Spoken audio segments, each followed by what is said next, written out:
మనుషుల దృష్టిలో నువ్వు పనికిరావు అని అన్నాయి, నీ వల్ల ఉపయోగం లేదు అని అనని, నువ్వేమి చేయలేవు అని అనని. ఎందుకంటే మనుషుల ఆలోచన అది. నువ్వు నేను మనుషులకు పనికి రాకపోయినా అని ఎవరికి పనికొస్తున్నావు? దేవునికి పనికొస్తున్నావు. దేవుడు నీ పై రూపాన్ని చూడడు, దేవుడు నీ డబ్బులు చూడడు, దేవుడు నీ స్తోమతను చూడడు.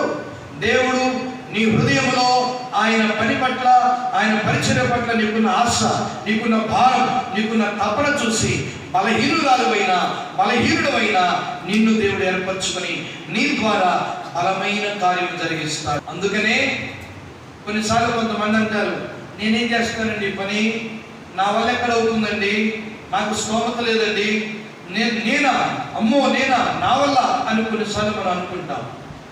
నిజమే, శరీర రీతిగా నీ పరిస్థితిని బట్టి అయితే నీ వల్ల కాదు.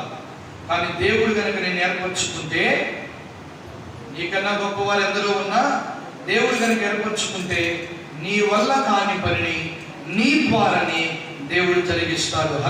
ఈ రోజున దేవుడు ఏదైనా నీ ద్వారా ఆయన పని జరిగిస్తున్నాడు అని అంటే కనుక ఒకటే గుర్తుపెట్టుకోండి, నీకన్నా గొప్పవాడు లేక కాదు, నీకన్నా బలవంతులు లేక కాదు, నీకన్నా జ్ఞానం కలిగిన వాడు లేక కాదు.